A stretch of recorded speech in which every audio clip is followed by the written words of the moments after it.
Cuba bayangkan kalau ada orang samakan muka korang dengan penyanyi nombor 1 negara iaitu Datuk Seri Siti Nurhaliza. Mesti bangga kan? Agak-agaknya apa perasaan pelakon Alia Iman bila ada sesetengah followersnya di Instagram dan TikTok memberitahu wajahnya persis Tok T. Jika korang masih baru di channel kami, jom ramai tekan subscribe dan like sebagai tanda sokongan.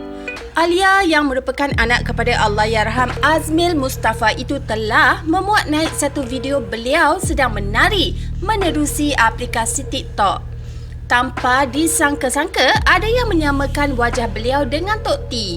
Tetapi tidak dinafikan juga sekali imbas terpancar kemanisan di wajah pelakon drama bukan kahwin paksa itu. 2020 memalitkan episod busuk dalam hidup gadis manis ini bila mana seorang isteri kepada seorang ahli perniagaan dikenali sebagai Penny Salman yang mendedahkan hubungan sulit suaminya dengan pelakon yang berusia 19 tahun ketika itu. Penny berkata dia meminta Alia supaya bersikap jujur dan menyemak semula kenyataan yang ingin diberikan. Hubungan sulit pasangan itu didedahkan isteri ahli perniagaan itu di media sosial hingga menjadi tular. Anak pelakon legenda Allahyarham Azmil Mustafa dikenali sebagai Alia Iman mengaku pernah bertunang dengan seorang lelaki berstatus suami orang.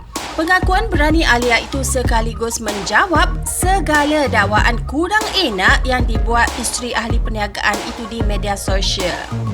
Alia berkata dia kini sudah memutuskan perhubungan dan ikatan pertunangan itu apabila kehadirannya di sisi lelaki berkenaan sebenarnya tidak diketahui dan dipersetujui oleh si isteri. Menurut Alia lagi, dia redha apabila hubungannya tidak bertahan lama dengan lelaki itu dan memohon maaf kepada pihak yang sudah terluka.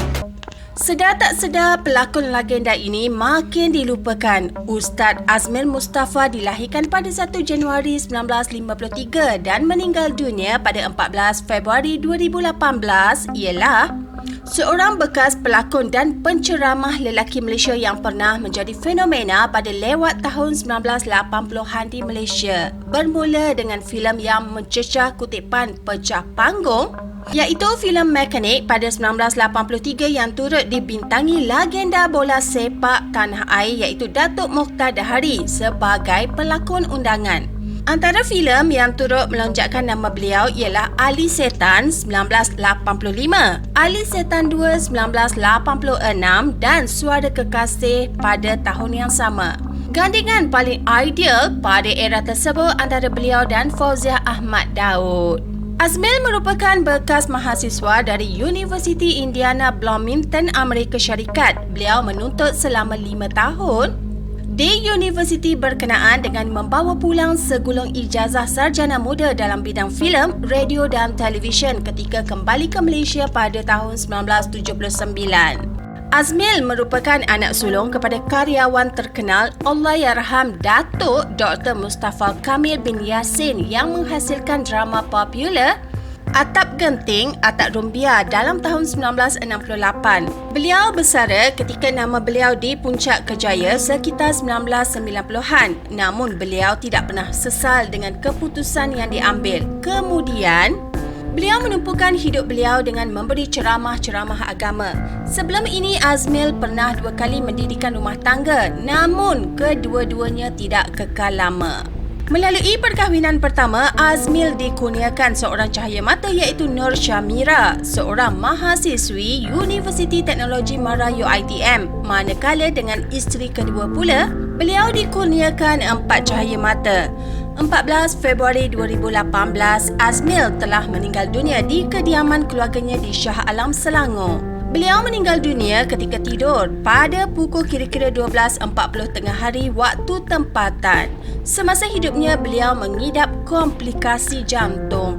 Al-Fatihah buat Ustaz Azmil Mustafa. Dah habis. Tunggu dulu. Korang pasti tak mahu ketinggalan atau terlepas menonton video-video sebelum ini. Dah tengok ke video Datuk Hil Amir yang berusia 74 tahun tu dah menghampiri 150,000 views? So korang jangan lupa tonton dan tambahkan views ya.